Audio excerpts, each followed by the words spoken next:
The last thing that we want to discuss in chapter 13 is how does meiosis and sexual reproduction actually contribute to genetic variability within a population or within a species.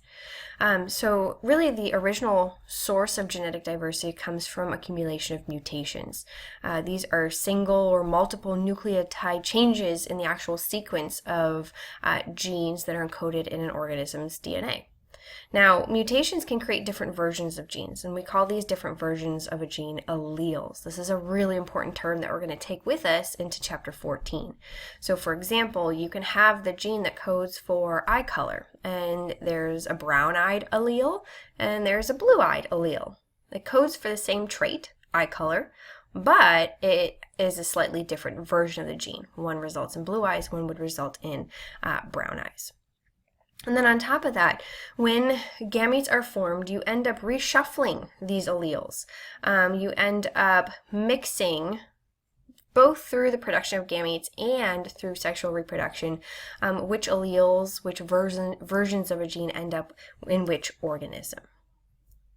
So let's talk about 3 different mechanisms that can contribute to genetic variation. Some, honestly, we've already looked at, so this will be a review, but it sort of gives us maybe the full picture of how genetic variability is introduced. And a lot of it stems from the way that chromosomes behave during meiosis and fertilization. So how are they sorted into the different gametes, and then how do gametes come together? So the 3 mechanisms that we're going to cover are, number 1, independent assortment of chromosomes. That's definitely in meiosis. Number 2, crossing over. That's also in meiosis. And then 3, random fertilization. So when the egg and the sperm come together. So let's take a look at number 1, independent assortment of chromosomes.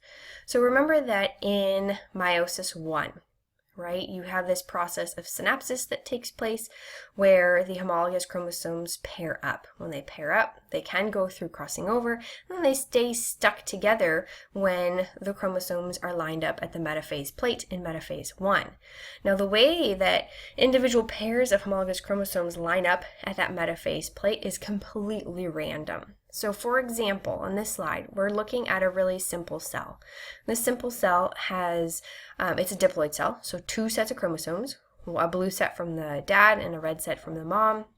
Each set has only 2 chromosomes in it, so a total of 4 chromosomes is the diploid number. When you take those 2 pairs of homologs, there are 2 possible ways in which they can line up together at the metaphase plate in metaphase 1. So here's possibility number 1 on the left. You can see in this case both of the blue chromosomes are over on the left side, and both of the red chromosomes, the maternal chromosomes, are over on the right.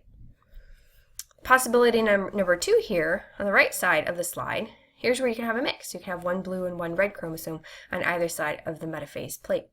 And if we were to follow these 2 probabilities, or possibilities now, through the rest of meiosis, for possibility number 1, you'd end up after meiosis 1 with 1 daughter cell that has both blue chromosomes, the other daughter cell has both red.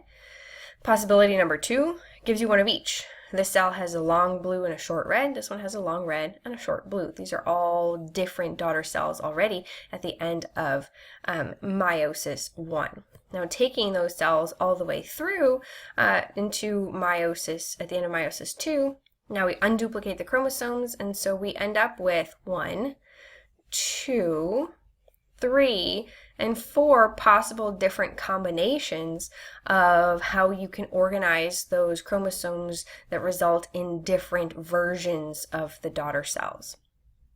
Now, this is for a very simple cell. This cell only has 2 pairs of homologous chromosomes. Imagine a human. Human has 23 pairs of homologous chromosomes. If you do the math, it's about 8 million different possible combinations for gametes that one individual can produce. That's a lot of variability.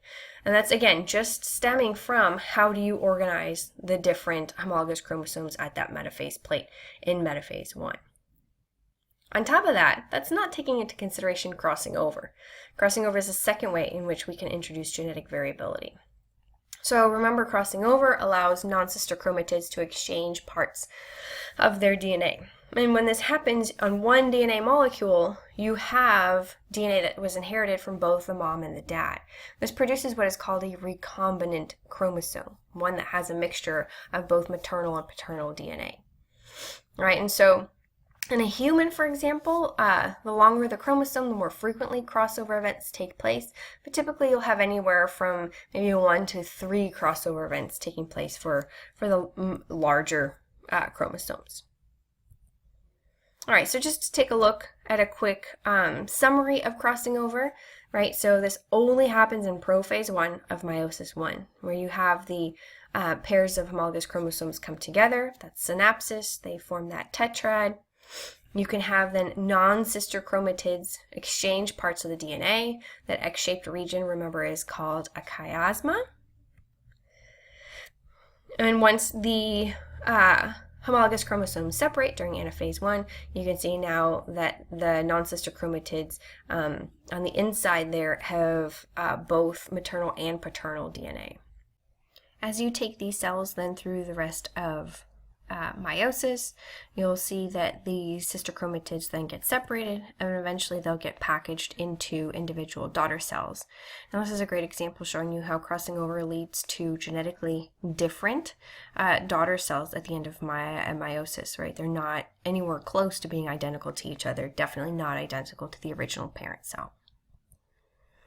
All right, and then the last way in which genetic variability can be increased as a result of sexual reproduction is through the process of random fertilization, right? So so long as organisms are conceived the natural way, there is no choice as to which egg gets fertilized by which sperm.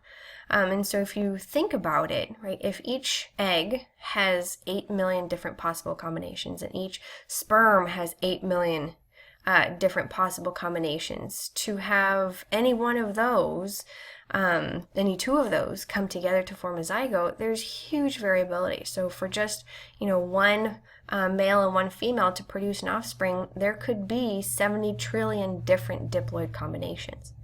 So, it's late in the semester when I come up with really corny jokes, but if somebody tells you, man, you know what, you're really one in a million, you can tell them, oh, no, I'm 1 in about 70 trillion. So you are definitely very, very unique. All right, and then the last slide for chapter 13 just gives us a summary for why is genetic variability important? Who cares? How does it help organisms?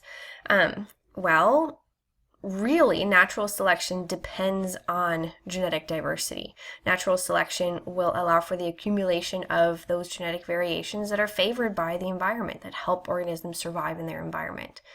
And then it's good to have that sexual reproduction because it creates that genetic variability, which ultimately arose or originated from the mutations that organisms accumulate in their lifetime.